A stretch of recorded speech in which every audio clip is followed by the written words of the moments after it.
This week on the podcast, we welcome back author of my favorite book, Mediated, Thomas de Zengotita. We have a great conversation as usual, and I love him. The kind of reflexivity that we all developed about ourselves, and in the process of kind of figuring out who you are, so that you can perform who you really are better. I mean, what a paradox, right?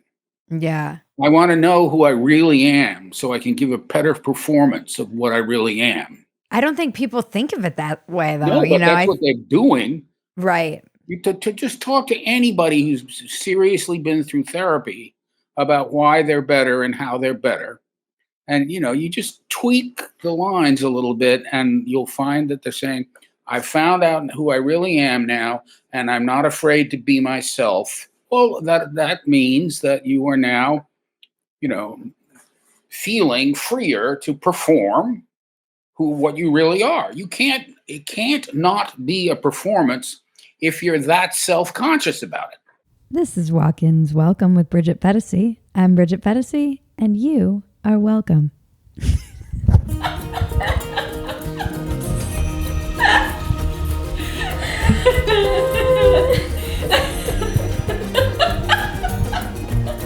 You know the drill. Please subscribe, rate, comment, share, reach out, tell your friends, send smoke signals, whatever. We love your feedback and we want to hear from you. If you like our work and want to support us, the best way to do that is join Phetasy.com. You'll get access to behind-the-scenes content, outtakes, discounts on merch, and the ability to submit questions for some of our upcoming guests. Support your favorite scrappy little internet heroes at Phetasy.com. Walk-Ins Welcome is brought to you by Patriot Gold.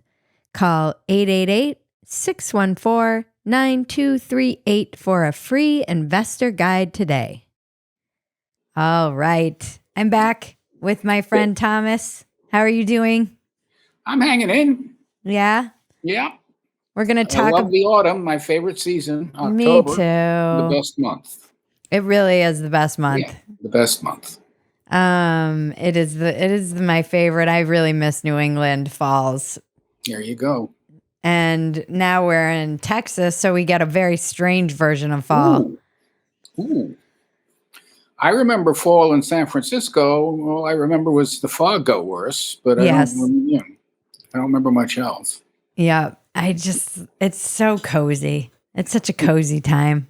Yes. And then it gets grueling. Yeah, right. And then those New England winters. Yeah. They make tough men. Yeah. I wanted to continue our conversation about your book, My Bible Mediated, and boy, oh boy, does it become more prescient every time we talk. It's actually, I feel like too, it's always the chapter that I need to read exactly when we're about to talk. This chapter is chapter 5 in your book, and it's busy, and it's all about the busyness of life. Although in the first paragraph, there's something interesting. Again, it's so funny to read this now and see how much this has actually played out in almost 20 years since you wrote this, which is actually also crazy to think. If you deal with only digital interlocutors, it may take more time, but you can do it in your underwear, figuratively speaking, as well. And more people like doing things that way.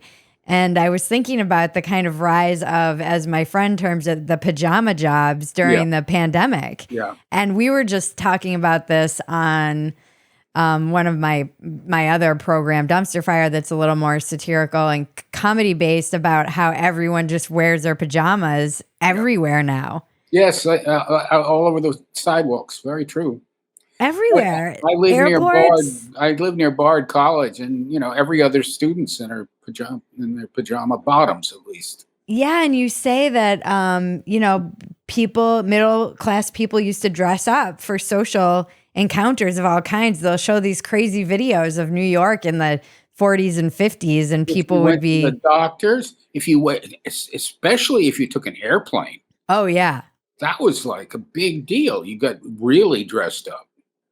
I've been thinking a lot about something too, and I've been flying here and there, very quick trips, but this new phenomenon that I noticed, and I actually now think I can attribute it to screens or maybe some sense of being polite, but everybody leaves their windows closed upon takeoff and landing unless they kind of are asked to open them for safety reasons or whatever, which sometimes they are. And that's fascinating to me because it shows too, just again, in line with people used to dress up when they flew, but I think flying was still kind of a novelty a little bit. It was an adventure. Yeah, absolutely. And now it's something we take for such granted. No, I still want to see when we take off and land, Right. and Exactly. and Yeah, people just no, close their. get that screen going. It's on the back of the chair in front of you. Oh gosh, yeah, it's actually kind Yeah, of you can that. watch whatever you want. Yeah, You don't have to let nature decide what you're going to see. there's a great Louis C.K. Have you ever seen Louis C.K.'s bit that he does about flying and how Yes. our modern society gets mad at things that we didn't have 5 minutes before? Coming from outer space. Yeah, and can you give it a minute? And you're angry about People Wi-Fi angry and at you their didn't cell have phone. it 5 minutes ago. That's a great bit. Yeah. Yeah. Yeah, so what have you noticed since you've written the book and just talking about this? What was the kind of point of talking about how people used to dress versus now and the Well, busyness? I think, I mean, there's lots of different subsidiary points depending on the area of our lives you're talking about. But by and large, I think what's happened is that people are, that the process of self presentation, the process of self performance has gotten more and more inward. You're more and more acting. I call it method acting in another part of you're really living a kind of performance now. Whereas back in the days when you got dressed up to go on an airplane, you could say it was a performance in the same way that, if you get dressed up for a wedding or, you present yourself. Mm-hmm. And the ironic dynamic involved here is that back in the day, people were very self-consciously presenting themselves publicly in appropriate attire. And, I'm obviously talking about a certain class of people with appropriate manners and so on. And we're much less, and I know this, I know this literally from, it's not scientific, but statistically valid, but I have this conversation with, have had over the years, this conversation with people older than me. There are not that many of them left, but people my age and older than me, trying to get them to kind of talk about who they think they really are inside. Yeah. And a huge number of them said, what? Well, I'm a doctor, I'm a father. What are you talking about? Whereas if you ask a modern performer, most of whose performances are according to the method and involve their deepest feelings and relationships, about which we today, in the last 20 years, are so self-conscious. It's like we've all been in therapy, even if we haven't. Mm-hmm. And the amount of self-consciousness that we bring to the world leads us to be presenting ourselves or performing ourselves much more deeply. We're performing our inner selves. You might say we're performing for ourselves. Whereas before we used to go home and then you dress up and you go get on the plane and you perform the formal whatever it is, much more than now. Is that better or worse? Is it less status? Well, I can tell you this as an old 60s person. Back in the day, bourgeois manners the way I was brought up, it's not too strong to say that I was enraged by what looked to me like the utter phoniness of my parents and their friends. Right. Because of my father's job, they had to entertain a lot. There were a lot of people, Mm, and the watching my mother and father perform their roles, and of course they dress up, cocktail party, the little bowls of peanuts. And we'd be up in this upstairs waiting for everybody to leave so we could dash down, grab the peanuts out of the little, But so I'd watch them or I'd listen to them on talking to others on the phone. And this had a lot to do with the '60s. I mean, just revulsion that my generation. I'm a little old for them, but my generation and the one coming up after me, the '60s generation, found the manners, the external manners of educated, advantaged people revolting. I mean, just revoltingly phony. hmm Just think about Holden Cole. What's his name? J.D. Holden Salinger. Caulfield. Yeah, I hmm mean, he's the archetype. He just goes around and sees how phony all the grown-ups are. hmm And it's not an accident that that book is, was and is what it is. So one of the drivers of the revolutions of the '60s of all kinds, whether they were political, Marxist, hardcore, or, new agey, expand your horizon, all the straight.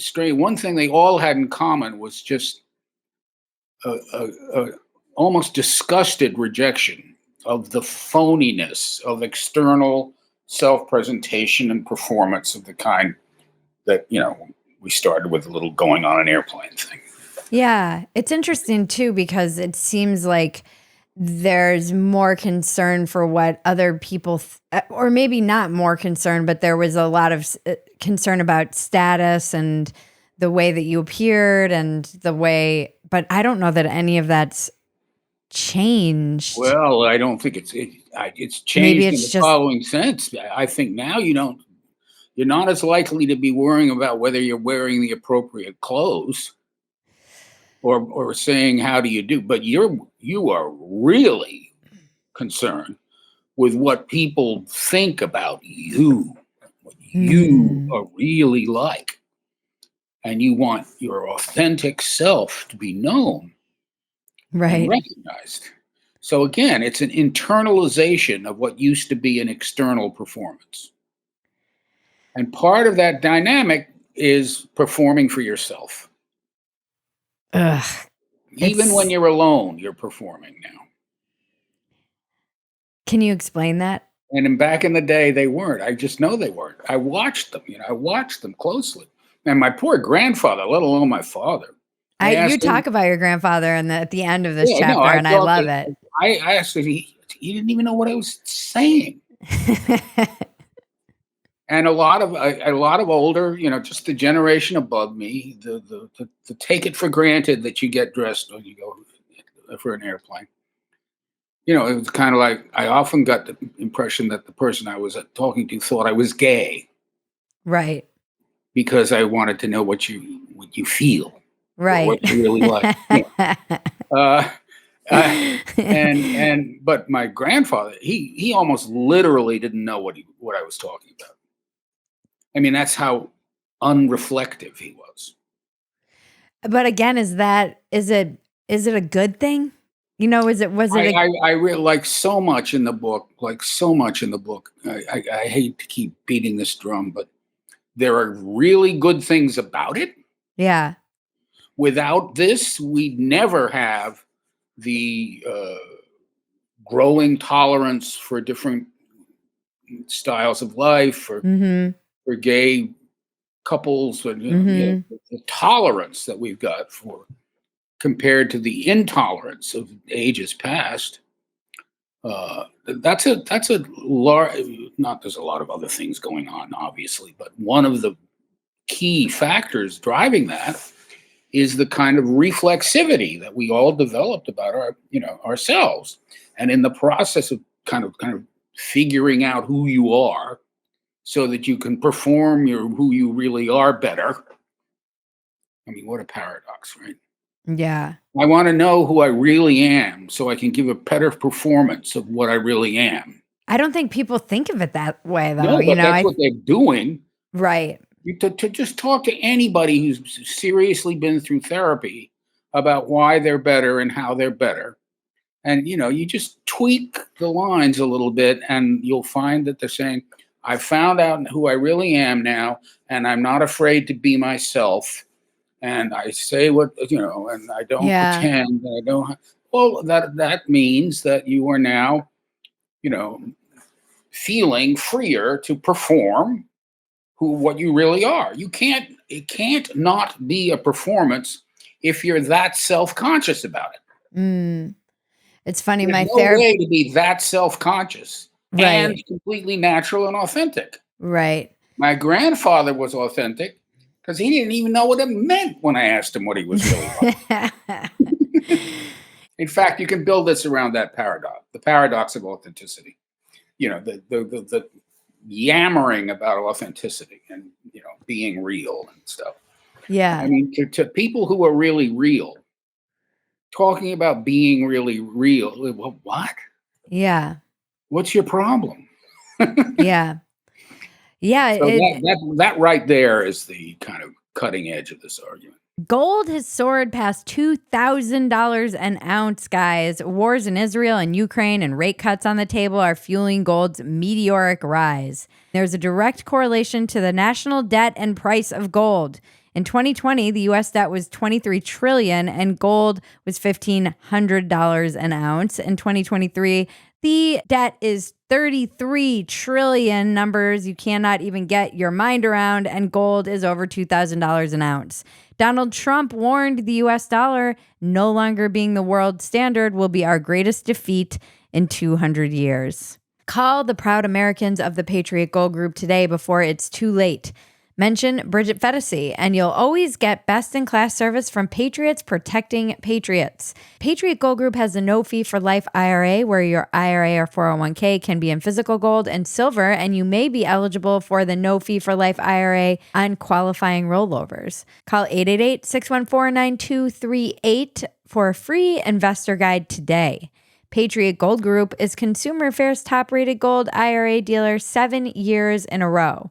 Call 888-614-9238. Mention Bridget Phetasy. I think a lot about, I've been through a lot of therapy and have a great therapist. She's not from America, so she's pretty different in that respect. Interesting. And she's very Nordic in her kind of sensibilities, but her father was in a prison camp somewhere, and she just comes from a different generation, but she's always asking. I like her because she's unorthodox and that she'll call me out on my shit. Most therapists are like, what do you think about that? And she'll be like, yeah, exactly. No, you're not doing that. That's a dumb idea. But really what we work a lot around, and what I feel like in this chapter you refer back to quite often is it enough? What is enough? Because this chapter was uncomfortable for me to read because I'm so in that. Yes. And there is that sense of addiction, but there were a lot of things in this chapter. I bet your therapist would, just judging from the little few lines of sketch you gave me, she would recognize something like Americans are so goddamn busy. Yes. She says this all the time. They can't afford to stop. Yeah. Because if they did, they wouldn't know who they were. Yeah, but also literally can't afford to stop. Well, that there's that. But the system's built like that. Right. I mean, people, when I was, again, back in the day, a job, you were like, oh, phew, it's the end of the day. Now I can go home and be me. But now you are your job. And the big thing you say, if you're quote unquote a happy, I love my job. I am literally my job. Yes, that's right. You know, I am, Yeah. if I got hit But by a you know, bus, every this groovy, job stops every to exist. forward-leaning company in the Western world, right, wants all their employees to live for their work. They want them to be Yeah. so satisfied and deeply invested. And it's not enough to have them work really hard. They have to care. They have to really love their jobs. And most of the human resources workshops in the world are built around getting employees to be their jobs. Mm-hmm. And part of that, of course, ends up being you're busy, busy, busy. Yep. And I'm telling you, I just know this from hanging out with really busy, busy people. I've never been like that. I can't stand it. The only time I was ever busy, busy, busy was when I was waiting on tables and tending bar. Yeah. I mean, Yeah, that's what I actually liked about waiting yeah. tables, is that There you go. I felt so Yeah, present. I yeah. was unable to check my phone. I was unable to. It was That's right. very Yeah, much like exactly, table 7 exactly, needs water. Table exactly. 6, I was Yeah, always playing chess in yeah, my mind, yeah. And then and then it was over. And and then just it I'd have to roll silverware, and I would want to lose my mind and go crazy and have an yeah, existential yeah, yeah, crisis. yeah. And just so you think about, you can really extend that dynamic to all the lucky people who have the groovy tech jobs and the wonderful the biodynamics, this and that jobs, where they all expect themselves and everybody else to be as into those jobs on purpose as you are when you're waiting on tables because you got no choice. Right. So being that busy is a way of being somebody that you can take for granted. And the reason we need that so much is because, now going back to this inner reflexivity thing, the real us is such a problem of self performance and self fulfillment and who am I and what am I really like and all of that. There's nothing about you that you can really, the so called real you, that you can take, for granted. You're always on it. You're always on. And no, I don't mean just you, No, I know. obviously. Yeah. I mean, in some ways, this is a something I have to really reconcile and grapple with on a pretty regular basis now that I've started my work and made it. I always wanted to build another brand, but inadvertently, I mean, I always knew we were all on our way to becoming brands. That was kind of the joke when I started this company before the Yeah. Kardashians even existed. Yeah, but that's perfect. Exactly. But now I see, I used to joke and be like, oh, all these content creators, like, Yeah. why on Yeah. YouTube having nervous breakdowns? What's their problem? And I'm like, I get it. I freaking Yeah. get it. I Yeah. understand why they have nervous breakdowns, because Yeah.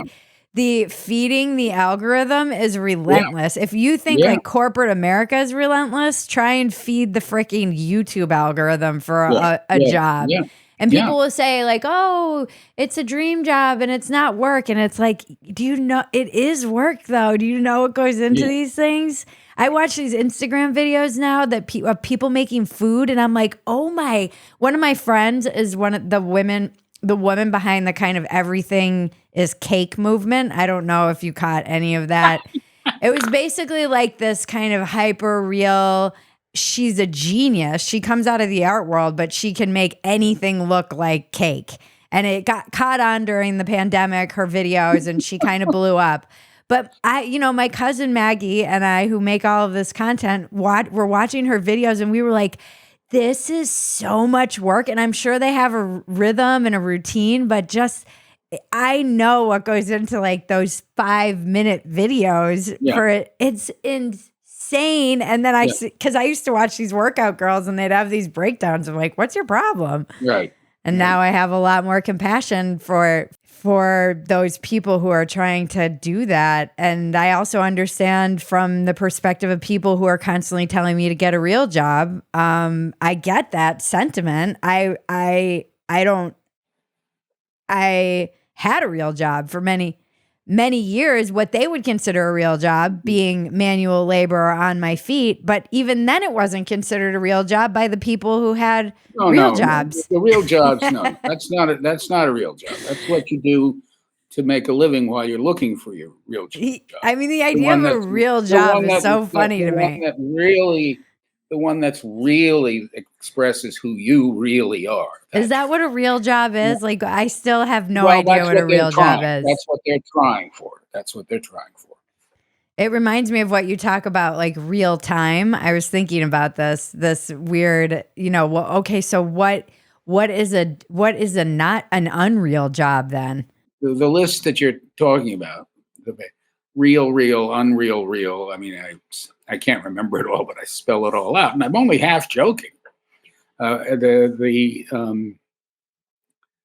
how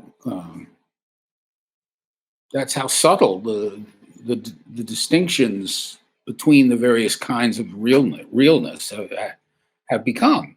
Yeah. And the point I try to make it as clear as I can in this part of the book is the only real things are accidents. Some accident happens to you. You break down. My favorite example is you're driving through Saskatchewan all by yourself on a lonely country road, and your car breaks down. You don't have a cell phone. You just have to sit there. That's when you notice the grass. That's when you really notice the clouds. You'll notice all the little pebbles on the road. Every single one of them is entitled to exist as you are. Completely ignored, having no reason to be. Nobody's looking at them. They're just there. They're not there to look at. They're not showing anything. They're just there. You just reminded me of That's something. Real. That's the real. Okay? Yeah. And we approach being real in moments of awful accidents or happy accidents, but something accidental that sweeps you up.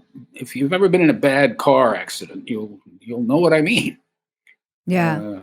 Anything like that. Boom, boom. Oh God. I mean, and it's very much linked to the fact that you can't press any buttons. Mm-hmm. There's no buttons. There's no mute. There's no unmute. There's no nothing. There's no channel to change. There's no call to take or not take. There's no CC to read or not read. Mm-hmm.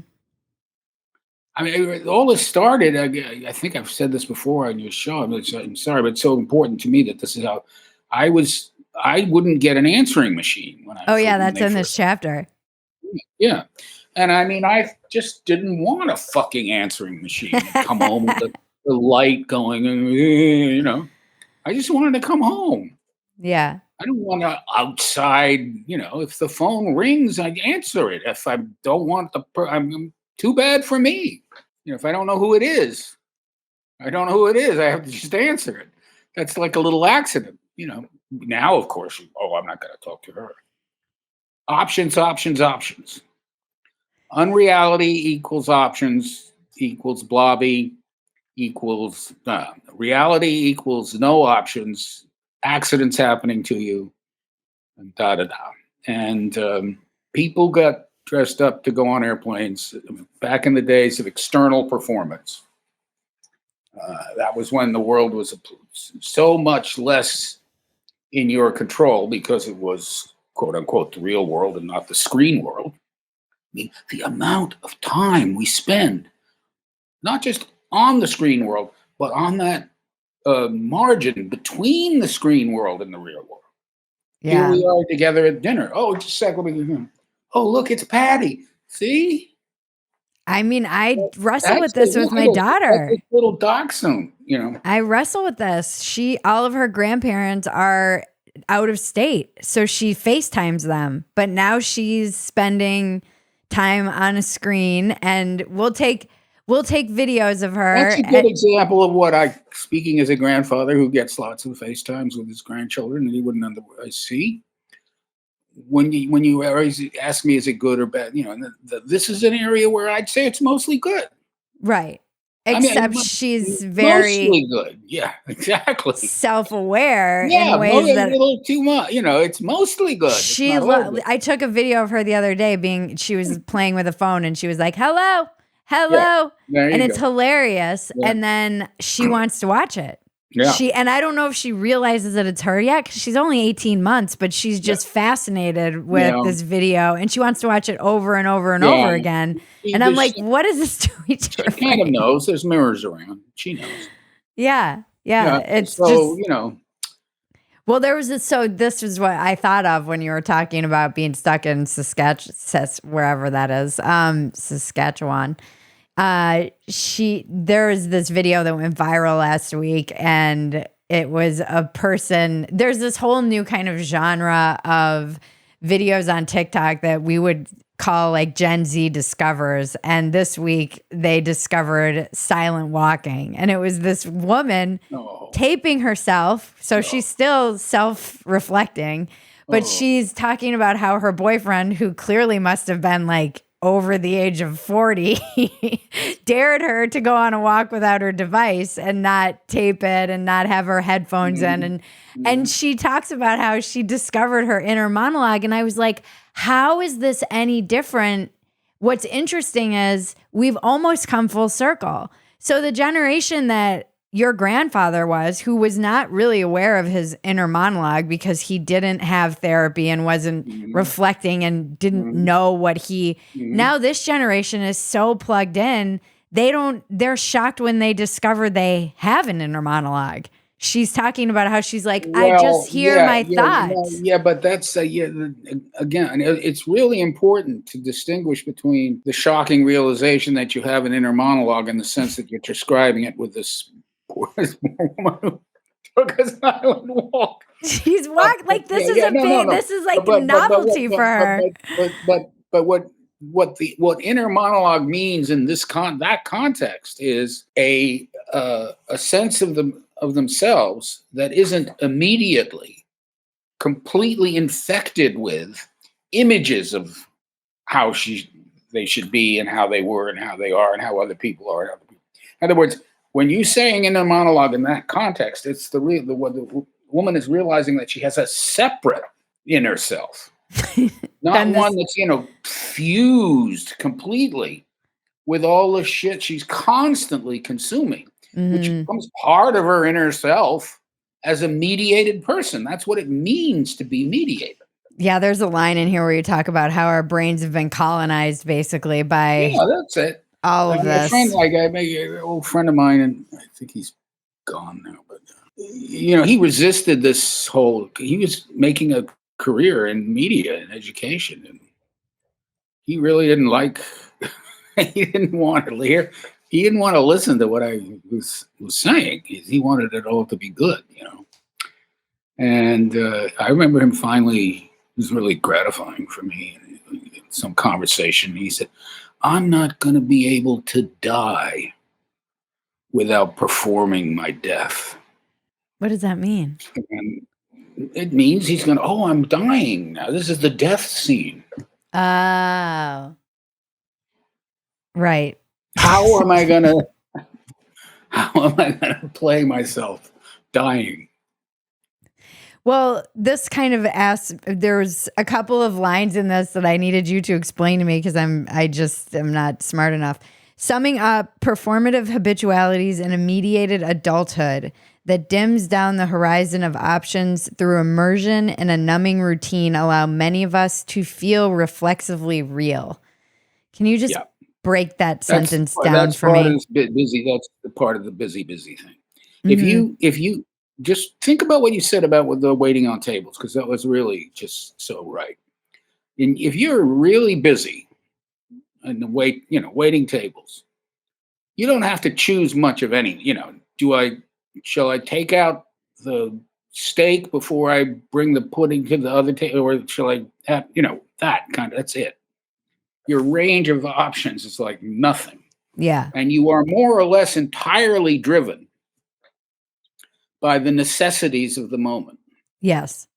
And the I think this is necessities have exactly the same quality as accidents have.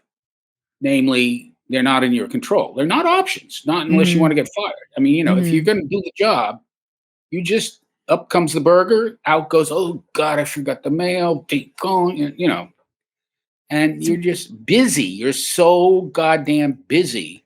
You don't have room to be reflexive. uh-huh. I wonder if that's why like people who are in service have those nightmare dreams forever about being in the weeds. I It's like still, I still dream about. I still, of course, I did it for a long time, but me too.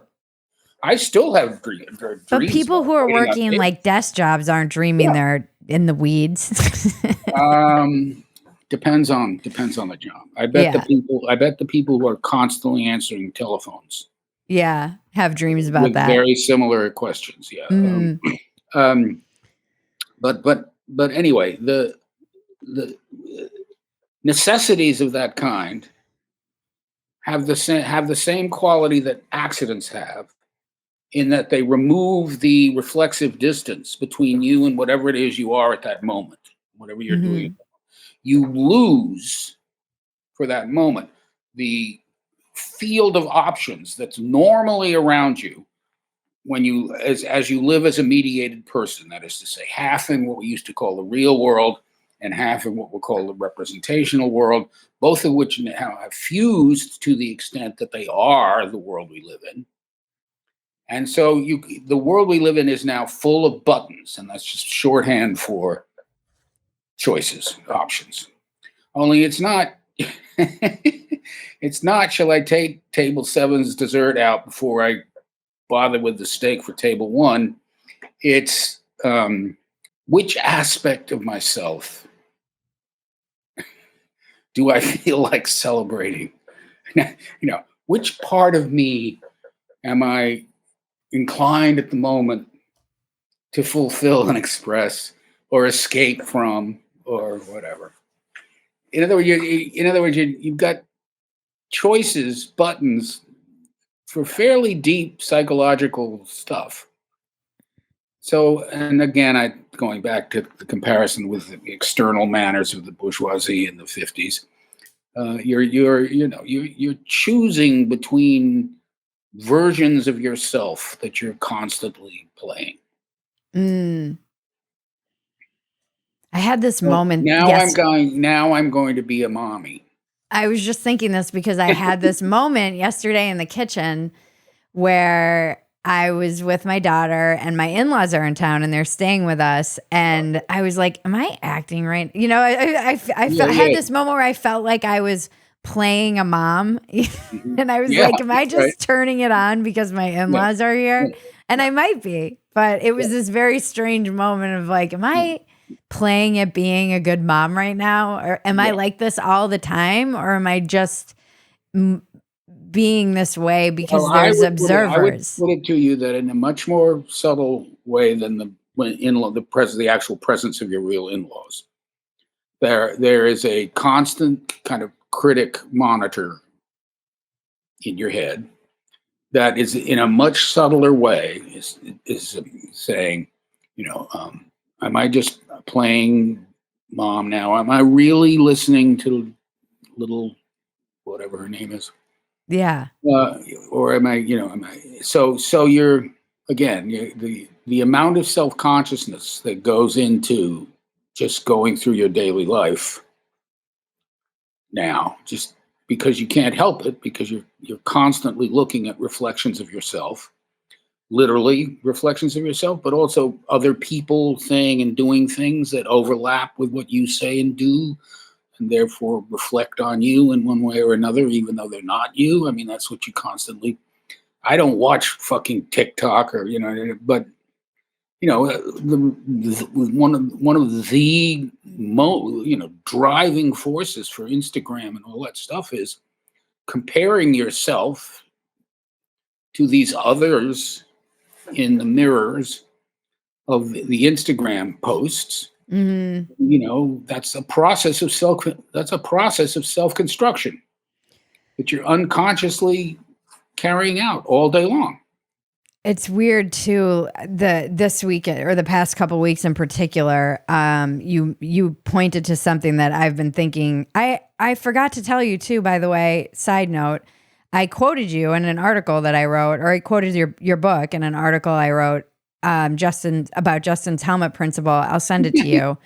It was all about all of the choices that I had to make becoming a new geriatric mom, and like the endless amounts of choices that you are given, and evaluating whether or not this is, I joke in the piece, I could just see my daughter being like, oh, my friends are going to live forever because you were too cheap to, freeze my cord blood, mom. Like, now I won't live forever. Thanks a lot. And it's just, you just don't, it's so weird in the technology world. You just don't know, but I'll send you the piece. I liked the way it came out. It was in an actual magazine too. So I always like that. Good work. I'm Walter Masterson. And I'm Maximilian Clark. And we're basically journalists. No, we're not. Well, we do travel across America and interview people. Yeah, using God to solve murders, and it's proven communication. Tell me everything about that. But we also dress up like extremists and sneak into their protests. I care about children. That is why I pay my court-mandated child support. Well, that's undercover journalism. Okay, and that time we pretended to be Trump's legal team during the indictment? Trump loves America. He considers us all family. That's why he's always asking us for money. Okay, so we are not journalists. We're TikTok comedians asking questions real journalists are too smart to ask. But we also talk to real experts and scientists and smart people and stuff. And make fun of them. Yeah, I guess that's why we named our show We Are Not Journalists. Because we're better. We have a podcast. A podcast that's available on whatever podcast app you use to get your podcasts. Podcasts. But I was thinking about you because there's another piece that I've been kind of fumbling around in my brain and wrestling with, particularly in light of the October 7th stuff in Israel and all the images I've been taking in, and how weird it is on Twitter. I just said this yesterday on a podcast, to see like a horrific image of usually a dead baby, and then someone talking about how they hate having pineapple on pizza. But when I was reading this chapter, it reminded me of this this line in particular, where you say, a hint of a sigh, a slight shake of the head, eyes downturning, the note of seasoned resignation. Profound respect is thus conveyed for the abandoned topic, even as a note of anticipation rises to welcome the also interesting but less burdensome next topic, and a cut to a new camera angle back at the anchor desk makes clear that a stern and external necessity rather than any human agency governs the shift from 2 minutes on mass starvation to 3 minutes on Janet Jackson's tit. But now with scrolling, we don't even need, we don't even, good stuff. Who wrote that? So good. You're such a good writer.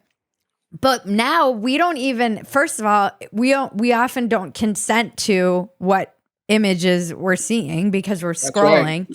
That's right. And secondly, there's no human person who's acknowledging that transition. It's just read about pineapple on pizza and then that's why I make such an baby. issue. That's why I make such an issue out of this idea of what we used to think of as real reality fusing with representational reality into a new plane of a new kind of world that we live in, that we can't help but live in. I mean, unless you take quiet walks forever. No, I mean, people do. People drop out. People really do. I want to drop out. I said this to my editor. It can be done. But, most of this stuff, and even then, I don't know this for a fact, but my guess is that even then, the person all by themselves in a hut with just what they need to maintain, food, water, no media at all. If they grew up in this world and they unplugged after they were 15 or something,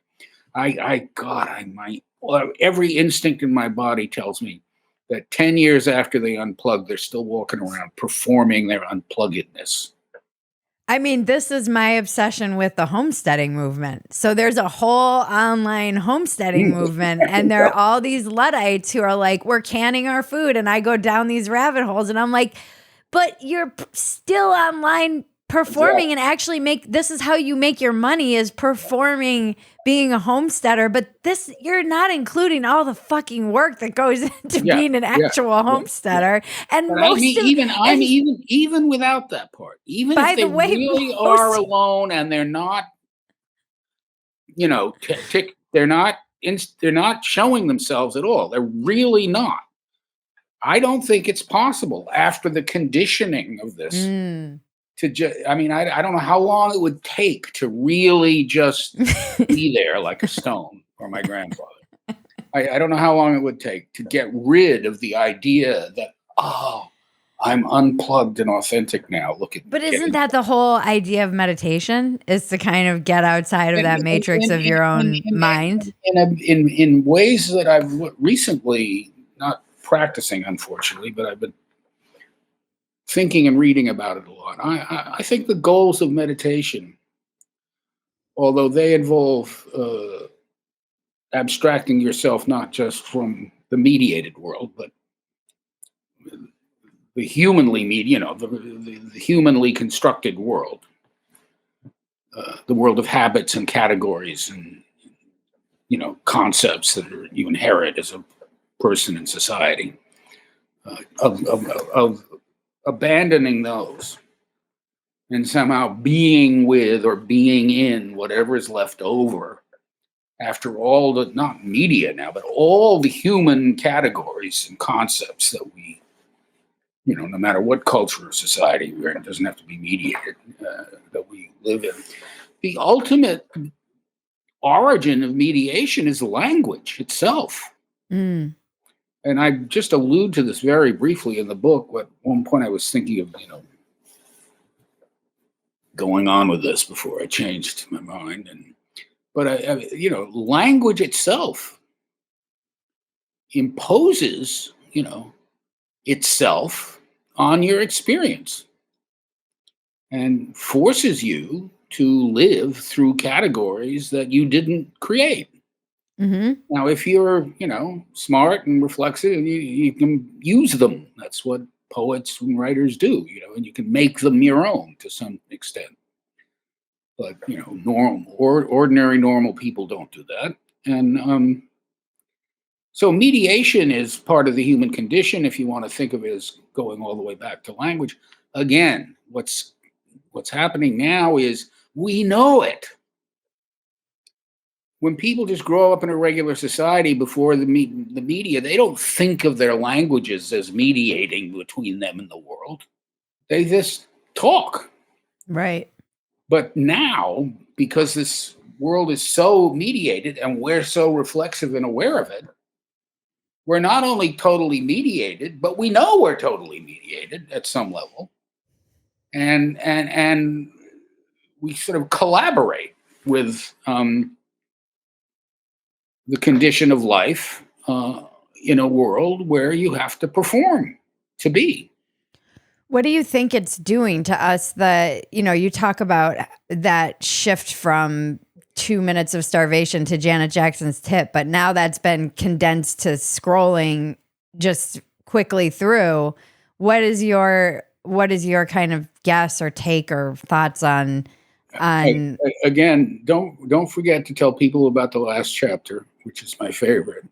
I have no solutions. The title is I will not be providing you with any bogus explanations or predictions about what this all means. But because that's a genre requirement. If you write a book of social criticism, your editors and your agents, they're going to insist that you tell people what this all.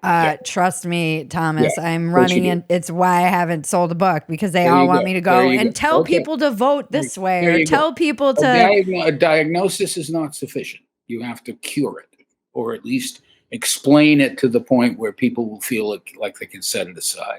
This is why poor Semmelweis went insane. But having said that, I keep returning to this. I'm sorry I keep returning to this, but it's a mixed curse and blessing. One way I think of this, again, I think of the kids that I taught and when I was teaching high school. A little bit with the university, but not so much. You see it in high school more. And of course, it was a good private school. I'm talking about but by and large and on the whole, those kids were, compared to what it was like when I was a 10th grader or 11th grader, what life was like, those kids are caring, they're decent. And by decent, I don't mean sexually decent. I mean they're considerate of others to a degree that would just be unthinkable when I was in school when I was 15 or 16. I mean, you thought of your friends,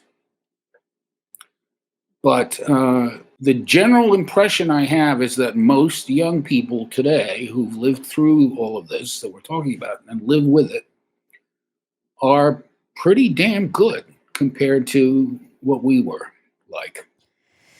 Yeah, although then there's looking at like the accelerating levels of depression and anxiety, and I'm not sure if there may be a deep connection to that. It may be that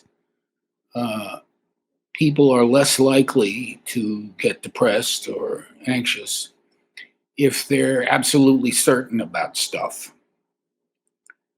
If they know what it means to be a man, or they know how to be a woman, and they know the thing, and they know queers are queer, and you just know shit. Whereas if you don't know shit like that, basic stuff like that, if those categories aren't clearly defined for you, and you have to improvise your way through a world in which those categories are constantly fluidly morphing in various ways, that could cause a lot of confusion. And to that degree, I think the conservative idiots whom I loathe with the bottom of my heart are right. It is, in fact, disconcerting for people to grow up in a world without clearly defined categories. To which I say, tough shit. We want better people, not secure people. But I do think that a lot of insecurity attends the fluidity of categories. Yeah, there's that phrase, so open-minded your brain falls out. Which is fluidity of categories, which is inseparable from our self-consciousness about who we are and what we are. You can't be aware. In anthropology, I used to say the last lecture was like, do you want to know exactly what's going on and be totally secure, but a complete idiot? Or do you want to be unsure of everything and not be sure of anything and be close to the truth and anxious? What would you rather be, safe and wrong or free and anxious? That seems very minimized. Like that seems very like simplistic. I think. It's a mnemonic device. Yeah, because there are plenty of people. I mean, I look at right now in this moment as we speak, what's happening to a lot of my very progressive left-wing friends who happen to be Jewish. And I don't think that they would necessarily say that they feel the same way. Not that they're now conservatives, but I wouldn't say that they necessarily feel like people on progressives are just right all the time about everything. No, maybe in the way that they did feel at one time. The progressives who are always right, always have been, in my mind, phony progressives. Interesting. What I would call the real progressive, Richard Rorty, just for your audience, he's the great, and he writes in a regular English. He's a philosopher, but he writes for people. The big challenge is to learn how to live in a world of doubt Mm-hmm. and to take decisive action without thinking or feeling that you're absolutely certain that you're right. How do I you should read live? this. How do you do that? How do you do both? Yeah, I'm pretty certain I'm a moron. I have a harder time taking decisive action. I'm very certain of that. Even though people will get upset and say like, "Oh, you're too self-deprecating." When you call yourself a moron and all that, which you do frequently enough, so that I think your shrink has probably commented on it. Yeah. What do you really mean that you're not a highly educated intellectual? Is that what that means? I mean, I'm not a Because you're highly obviously educated. smart. You don't mean you're dumb. What do you mean when you say that? I mean that I'm very aware of how much I don't know. And that even if I can take information in, and I'm not a highly educated intellectual, I did not go to a higher elite institution. That's what I'm saying. I think you've got a little. This is just me guessing. I think you're so smart that there's a little space in your head that isn't full of the things that it would be full of if you read a lot more really serious stuff and discussed it with really serious people. And I think you miss that. Maybe, but then I also look around and go, or would I just be a self-righteous douchebag? Well, that's where the doubt comes in. You know the first person in the world the first famous person in the world who says I'm the wisest because I know I don't know anything, because I know I don't know. The Delphic oracle declared that Socrates was the wisest man in Athens because he knew he didn't know. Right. I He don't took decisive action anyway. Right. And I think that's where I hear from a lot of the people who criticize me for being kind of captain of the fence riding team or Miss Wishy-Washy or whatever. I understand that criticism because I think what's happened is somebody who didn't go to have like a formal education is that mine has been quite informal, which is not a bad thing. No, but there were still big gaps in my education and places where I didn't have, and I don't know that this actually happens in elite institutions. I don't know if I had grown up in my liberal. It only happens if you grab it. It doesn't happen for most people in it. But I don't know that I would have had my ideas challenged. Elite institutions have this going for them. If you want to, everything you need is there. Right. Including people who are really, who if they take 3 looks at you and decide you're for real, will invest a lot of their energy in helping you. Yeah. I mean, maybe it's just, as my therapist would say, it's like a what's the word? Just an insecurity about not going to college, but yeah. Some of the biggest morons I know went to college, so I don't know. Yeah, no. Well, they're the worst morons of all because, of course, they think they know it. That's what I mean. I wonder if I would just be like a very confident the biggest moron. Morons are the ones who did have all this elite education, and now they think they know shit. Yeah, that's what I think. I would be. No way. You are much too profoundly insecure for that ever to happen to you. See, insecurity is good. Keeps you in your place. That's what I said. I mean, my husband and I talk about this a lot because we both came from recovery and we met in recovery, but we both have a lot of self-doubt in general and are profoundly insecure and always feeling like imposters. But I think when you come from that, when you recover from addiction and you are very familiar with the ways in which you can lie to yourself and others. Yeah. In order to get sober, you have to face that. Yeah. It leaves a lot of even though I'm like, okay, I'm on the right path. There's a part of me that's like, I could be full of shit. Yeah. Even right now. Yeah. Yeah. Yeah. I don't, there's a lot of distrust that comes from. This is what I would call really understanding Socrates, as opposed to just the description you just gave. This is what he really meant. I mean, I know that I also know, even in sobriety, how much, as the kids these days would say, is a cope. So even as I've gotten older and looked at my rah female empowerment and my, like, I don't need a man and I don't want a baby and none of that stuff has any meaning, and then having a nice relationship and being a mom, I'm like, wow, I was profoundly full of shit. I mean, part of it probably was true at the time, but it was also my own fear, sadness over not having that. And yeah, looking at that stuff in the faces, that's uncomfortable. Yeah. Well, you got it all covered. I just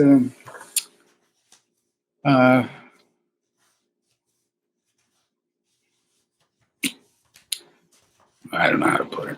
I'm not in a position to say this stuff. Yeah, you are. So anyway, busy. Just to go back to the super busy people. I'm looking for something that I underlined. Oh God, you can spend your whole life online and never leave your own head. I mean, that you said this in 2006. Imagine how bad this is now. Yeah. I mean, I said to my friend, my editor is asking me what I'm writing a column about this month, and I'm like, I feel so fucked up right now. I feel like, and I know I've been spending too much time online, taking in all of the image, like atrocities and images, and trying to make sense of a very complex issue that I don't know anything about, but also just seeing rising anti-Semitism everywhere in the world and being terrified of that. Yeah. I don't know. I just feel like a crazy person. And I know that the solution would be to just log out and act like none of it's happening, which I could do. There's that. That's not you. But I don't know how people are doing. This chapter, to me, I feel like all of these chapters, when I read your book, it's that on steroids. So now, because all my friends are so busy, you try and make plans. Yeah. People don't have dinner parties anymore. Yeah. They're not. I've been reading that book, Bowling Alone, for my little Phetasy book club. Yeah. That seems quaint. Yeah. That is quaint. He back then, when he thought about what he meant by community, is he's thinking about the Boy Scouts and Elks and whatnot. It seems adorable. It was an interesting thing to say at the time, but it's not. It didn't have legs. It wasn't taking all the social criticism of that era. That wasn't taking account of what the rise of media were doing to the sort of take it for granted wisdom of the left. Made this same mistake. I mean, they just don't understand the problem of creating or maintaining authentic communities when they're riddled with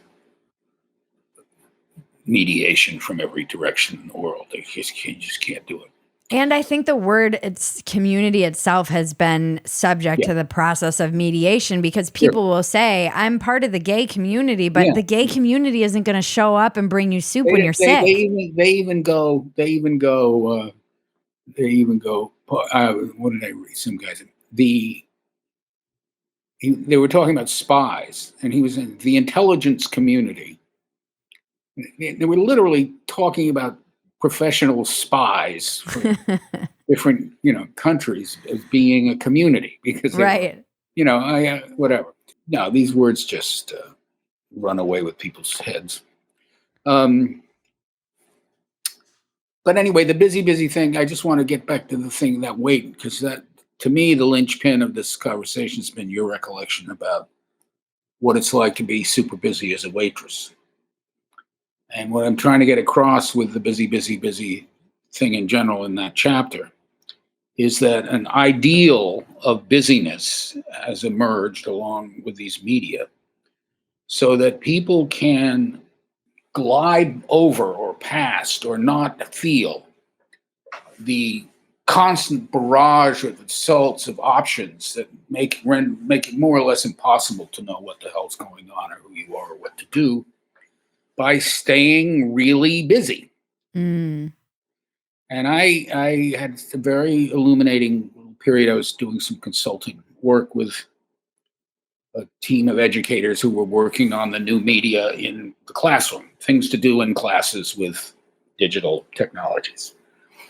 And I was invited to be in this group because I was known to be a good teacher, but also I was just skeptical of the idea. The basic idea was, oh, they'll have everything. The kids will have everything. They can do anything they want, you know. And I said, that's not how you educate anybody, let alone a kid. You have to create a space of parameters that make it possible to make sense of something. You just throw them in the pool. So I remember, and I did things I never did for myself in my own academic.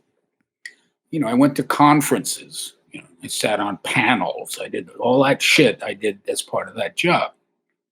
And I remember after, you'd go for somewhere in New Orleans in this hotel, and then it was 5:00 and, oh, let's go look at, so the four of us would sort of wander out in the street and look at the slave quarters or something and look in the windows. And I was kind of going, oh, let's stop. Let's just sit here, and I could tell on the faces of my three friends and they were friends. I'm not dissing them. They were genuine friends, but I could tell on their faces that they were the absence of stimulation. They were like, the quiet walk was just not on their agenda. They couldn't have a quiet walk without getting into some kind of a panic. They had to be doing something. Yeah. And so that the busyness of waiting on tables is duplicated at levels of highly educated people who work 24/7, 12 months, because they want to, they think, and they do. But my argument is that they don't just want to because of what they're producing and doing has this kind of value but it allows them to escape the kinds of dilemmas that you and I are talking about around the book. Mm-hmm. It becomes a way to avoid the not knowing of Bridget, Phetasy, and Socrates. No, you get those few sentences. You would look at them and you just got exactly what he's saying. He says, it's not like I can't name all the capitals of all the countries in the Mediterranean. When he said, I don't know, I'm not. He didn't mean that. He meant, I don't know what the fuck is going on. That's what he meant. Yeah. People, oftentimes, the kinds of intellectuals you're afraid you might become if you had gone to a higher education, the ones who know, they just think he means, it's of low value. If you're going to learn something, then you have to realize that you don't know it. They turn it into this kind of like formula for learning. He wasn't talking about that kind. Well, it was that too, but he was talking about what it means to live a life of doubt. Mm. Am I profoundly full of shit? Yeah. Yes. Exactly. Yes. Yeah. And that, that's what he was asking himself. I guarantee you. I just love reading this book. It just so makes me think and it's very highbrow sometimes for me. I have to really stop. And I say this probably every time where I'll have to break down a sentence because I'm not fully sure I can even grasp it and get my mind around it. And it's because I do wonder, and I know people like yourself and others have, contemplated what mediation is doing to us. But as I sit here and this is the essay I was kind of tossing around, is I had to do this show. I was doing this show and it was with a bunch of comedians and it's hard to joke. It was kind of right on the heels of everything of October 7th. So it was an awkward time to try and be light and funny. And yet it was still kind of our job in that moment. But we were talking before and they were all kind of joking. And it was like this aside of like dead baby Twitter, they kept calling it. You know, it was like, we were all like, oh, well, at least we won't be on dead baby Twitter for a couple of hours. And just that flattening. Yeah. You know, just the it's a coping mechanism, obviously. Yes. Clearly. But it's also just. That's right. Yeah, no, it is. It's doing something. Yeah, no, it's true. But I'm not sure what. I'm not. What I was trying to get at, not as concisely as you just did, when I was talking about we get back to the anchor desk who sternly reassures us that for 4 minutes on Gaza can now be replaced by 3 minutes on what? Yeah, and you're supposed to just go cook fucking dinner? Yeah. Then you cook dinner. Like, yeah. I'm supposed to, and this is that weird, this is the part of your book that's really starting to, I'm starting to truly internalize of living in that like half world. Like I feel like I have one foot in one world. There you go. And I actually think the people who are very online and the people, because now I live in the suburbs with people who are not very online. If they are, it's like Instagram. It's not this like Thunderdome of X or Twitter or whatever, or the discourse as it's called. They're not living and breathing this stuff. And it seems like there's like a tear occurring. Like people who are, the people who are very online seem to be accelerating into another reality, and the people who are more grounded and the real life offline they feel like they're getting further apart, which is also a very weird phenomenon, because I'm kind of in this weird in between. I haven't experienced this. That's interesting. Is that what you're going to write about? Yeah, I'm gonna try, because I don't really know. If you get anecdotes that you could tell to illustrate that, it would make a great article. Yeah, just even talking to my neighbors, it's like we're talking about the price of food, and people they're talking about those more real life things, and like, oh, did you see the rain? It flooded our backyards, like not. And then I go online, and it's like it's definitely. It's almost like there's a whole other reality. Yeah, and then is there, let me start, your question, the choice, is it a good thing? I mean, is it a good thing to be just worried about the price of eggs in the puddle in your yard? Does that lead to a good life? I don't know that it's are you ducking your responsibilities as a citizen of the world? Yeah, I mean, the desire to like throw my phone into the ocean seems to ebb and flow. Yes. And it's like the tide, and it feels right now like a full moon tide. Yeah.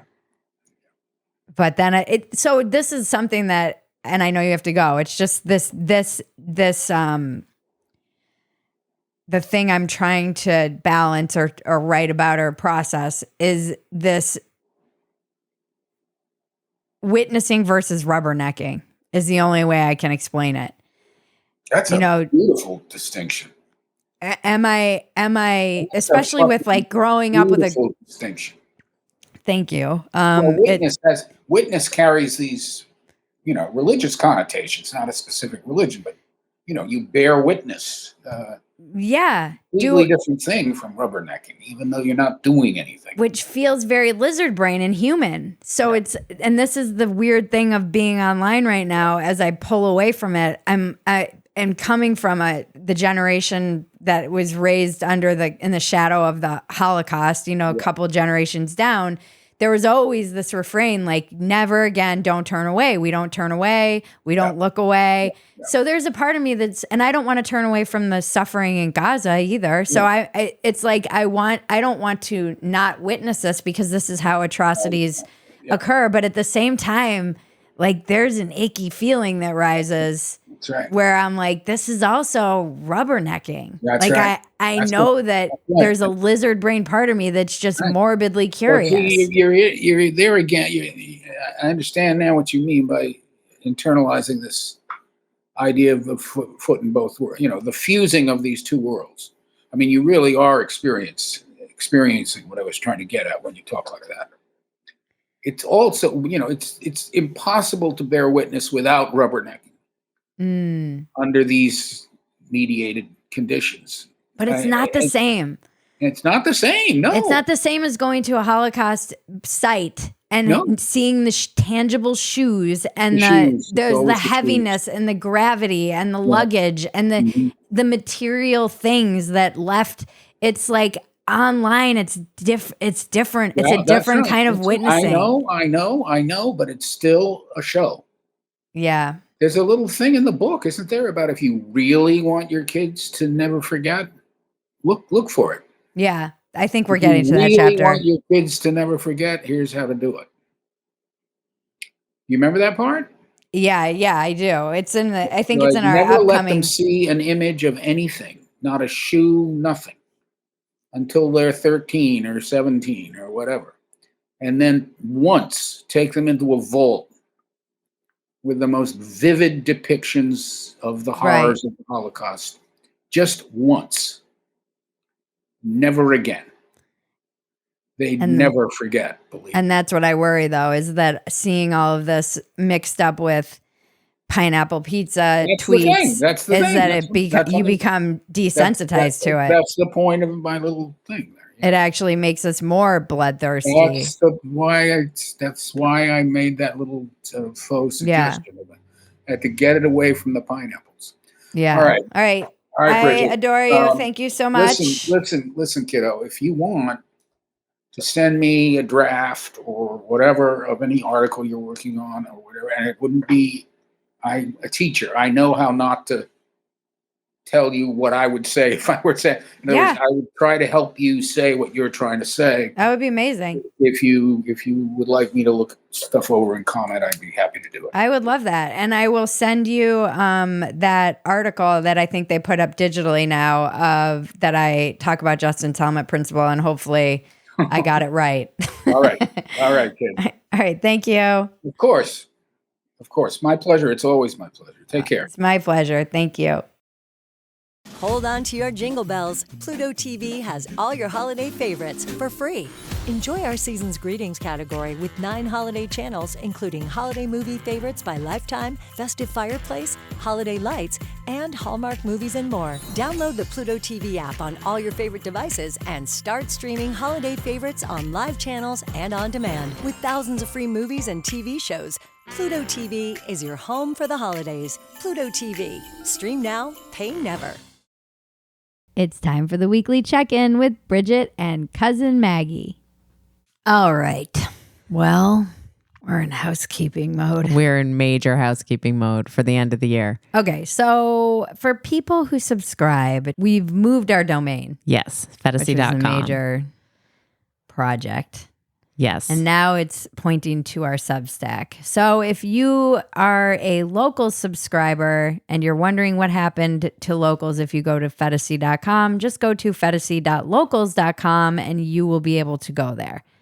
Yes, you'll be able to log in and the community's there as usual. And they Nothing haven't has changed. disappeared.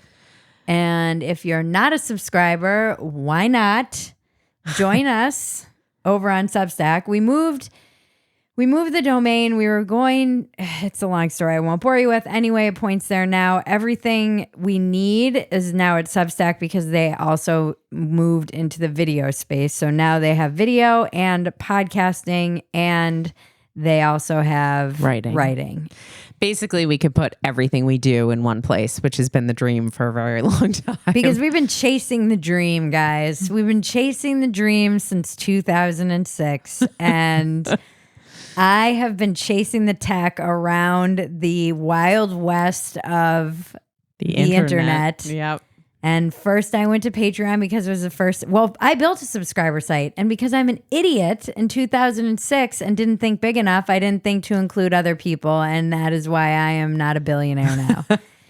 Right. One of the many reasons. Also, not creating my YouTube channel when I was a youngster, although that probably wouldn't have gone over very well. No, probably not. And so I went to Patreon, started a subscriber site there. Then they started canceling people for going on other podcasts, and it got dodgy. And then I went to Locals, and Locals was great with video and is great with video. And they have live streaming, which I don't use that much. So for people who live stream, I think it's great. And then Rumble bought Local. Always these places are being gobbled up. This is the thing about tech or going public or whatever when you're on the forefront. And I've actually, again, the Substack creator, I think he emailed me like in 2007 to start a Substack. So probably would be 2017. So probably would be, have a huge Substack had I. But the deal terms were, We laugh so we don't cry. No, I mean, it was a different percentage. It was different back then when they were starting. And I was already on Patreon, and I was like, why would I leave there and take a different cut? And now I'm there and have been there for about 2 years now, 2 years. Writing there. But then, because part of the problem of being a small independent creator, always dodging shadow bans and getting censored for saying something about COVID or whatever, is that you're trying always to kind of diversify so that not everything is in one place. Right. So that you're not dependent on one income stream where if something happens, which I've done a great job of, too good of a job of, because now I'm confusing everyone, if in case you haven't noticed from this check-in. So now we're trying to consolidate a bit, and that will get more and more clear in 2024. But right now, we're trying to clean up our YouTube channel because we had somebody, I've been saying, it's not the algorithm, I just suck. And it is, in fact, the case that I suck. And so we had some professionals look at our page, and they said, you're not only confusing your audience, you're also confusing the algorithm, because I put out too much content and it's not all the same thing. Right. It's too varied, and YouTube, the algorithm doesn't know who to serve us to. And you listeners, you brilliant and nuanced and the buffet experience of humanity, we try to serve all of the different facets of the human experience. The algorithm does not like that. The algorithm likes you to stay in your lane. Yep, it wants me to stay in my lane. And if the algorithm knew me at all, it would know I've never had a lane. There was never a lane that Bridget didn't want to immediately cut out of. There was never a lane that I didn't, and find some sort of alternate route. If you are in Austin, also, I'm doing stand-up again, and we started from the bottom, and now we're here, still at the bottom. So I'm building a new set from the ground up. My friend who has been on this podcast, and I love her, has a show, Ariel Norman. She's been on once. I need to have her back on. Yeah. You probably know her as Ellen DeGeneres if you follow her on social, which is what I almost called her when I was just right now talking about her, which is not, shows me how too online I am when I forget the name of my friend in real life and only know her by her handle. Well, she gave me a residency. She has a great, very loving show at the East Austin Comedy Club every Tuesday night at 7, free wine. And she gave me the opportunity to go down there every Tuesday and just start. I mean, we are starting from scratch, folks. My life has changed so much between now and when I was last on stage that it's almost, it actually shocks me every time I get on stage and I'm working on the material, just how much has changed in a short period of time. And it's fun. It's a good audience. Cousin Maggie's been. Yep. It's a lot of fun. It's a great room. It's tiny room. It's fun to see Bridget back on stage. They get other good comics in there. Yeah, they had Tyra Vera, who will come on this podcast. Yeah, it has been great just to be, it makes me feel actually sane to be doing that again. So I was joking that I should tell this joke on stage, that I could either become a wealthy pundit or a failed comedian.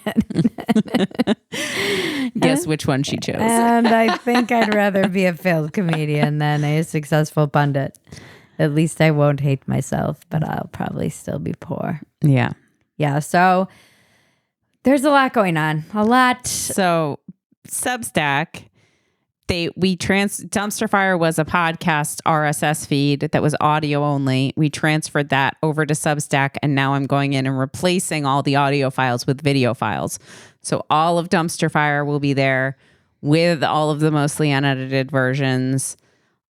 I'm uploading all of the video versions of Walk-ins Welcome, and all the factory settings are in there behind the paywall. Basically everything we're doing is in there. We're going to be doing some of Bridget's vintage articles that she has published that can no longer be found on the internet anywhere. Yep. And there will be the community and the book club and exclusive writing and all sorts of stuff. Yeah, we just want it to be a place, sanity and levity. Those are sanity, I'm not like by any means sane. I always joke, you're not crazy, the world is crazy. You're actually crazy too, though, because how can we not be crazy in a crazy world? But I do want to create a community. We're not a news show. We're just it is the Jack Kerouac quote I always think about. I have nothing to offer the world but my confusion. We're just offering the world our confusion and our laughter and maybe how we got out of our own way. Mm-hmm. And that's really it. I want to just serve up, and the politically homeless letters, which I think give a voice to a lot of people who feel voiceless. We'll be doing more with those in the election year. And we definitely want to hear from you. If you feel, even if you don't feel politically homeless, if you feel more radicalized and entrenched in a side than ever, we also want to hear from you. It's not just people who feel lost in the culture wars. Mm-hmm. I think it's important to hear from the people who don't feel lost. Maybe you can help the rest of us. Show me a bit. Once again, I don't have a lane. I just don't feel represented. Mm-hmm. Where are my people? There are dozens of us. And so that's where we are, trying to consolidate in one place and organize build. And then rebuild. Yes. 2023 was a chaotic year of lots of moving parts, literally. Yeah. So now we put down our roots. Focused on rebuilding as we head into what will inevitably be a crazy year. Yeah. It's already crazy. Yeah. And we haven't even begun to see if Trump gets Oh God. I mean, I cannot wait. And also gets found guilty on charges that could have him go to jail. He's not going to jail. He's going to be our next president. We all know it. Everyone knows it. It's going to be interesting. So you guys, honestly, we appreciate you listening, you telling your friends about us. I don't do this enough on this podcast. I appreciate all of you guys so much, especially the loyal listeners who have listened to this moment in this podcast. You are the Walk-ins Welcome crew. And we just appreciate you because you make us feel like we're not crazy. And you make this possible. And if you really want to support us, the best thing you can do, if you have the means, is to subscribe to our Substack, join the community. We're putting the Walk-ins Welcome there as well. So there is a place, because I feel like so many people listen to walk-ins. It's free, right? The walk-ins. Yep. So it's open to everyone. Everyone can comment. All you have to do is just get on our subscriber list and everyone can comment on those. It's open. I do feel like sometimes because the podcast is on YouTube, the video, but the video, then a lot of people just listen to audio. So we're trying to get the entire Phetasy community and catalog in one place where people can comment and meet each other. And you can sign up for free for the free newsletter and get notified when we post new stuff. And you don't have to, that helps us, just give us your email. But yeah, if you want to subscribe, give us your email. It sounds like we're going to sell them. We're not. The way Maggie just pitched need to that. Maggie's not online very much, so she doesn't really know how to pitch things to people who are No, I knew when skeptical. I said it. I was like, this is probably not the way I should be asking for this. Give us your email. Give us your email. It sounds like a threat. Give us your fucking email right now. Give us your email. Hey, if we get a flood of emails, that's just going to be I'm taking credit for it. A new call to action. Maggie's give us your email. For some reason, I feel like people would listen to Maggie when she demands that they give us your email. We've just been going about it all wrong this whole time. No, Maggie should be doing all the ad sales. Yep. How many more episodes before Christmas? One more? Of what? Walk-ins? 2 more. There's, the one this is going on, and then one more new one, and then we've got 2 archive episodes. Who's our last guest? Tom Sawyer, the comedian. Oh, yes, Tom Sawyer. Hooray. We're ending on a comedy note. Yes. I feel so good. I can't even tell you how good I feel being back on stage. Nothing makes it's all I want to do now. Yeah, I know. If she could give it all the rest of this up and just focus on comedy. That's not true. I want to be like, I can do it all. You truly are a jack of all trades. The only reason we do so many things is because Bridget has so many ideas and is like, we should do that. And we've got a million more ideas we're sitting on that we want stuff we want to make that we just don't have time for or the resources for. So eventually. So subscribe to Phetasy.com. So we can put together a team to deliver you even more content. I see the future of Substack is that I will be able to someday produce the shows that I want to produce and people will be able to subscribe to them. Mm-hmm. In the future of Phetasy, you will not just be subscribing for the janky dumpster fire operation. You will be subscribing for a sick sci-fi comedy that's directed by Mike Judge. Mike Judge has no affiliation with this show. I'm just putting that out in the universe. I'm just manifesting, guys. I've been spending some time on Instagram and I know that I need to manifest. Mm-hmm. So anyway, that's what we've been up to. A lot. A whole lot of nothing. Started from the bottom, now we're here. Still at the bottom. Bridget said that earlier today. We were dying laughing. It's so funny. We're doing it, guys. Slowly. Tune in next week for another riveting episode that will change your life, help you get out of your own way, and solve all the world's problems. I want to thank our composer, Jared Elias, my co-producer and cousin, Maggie, and all of you out there listening. This has been Walk-Ins Welcome with Bridget Phetasy. I'm Bridget Phetasy, and you're welcome.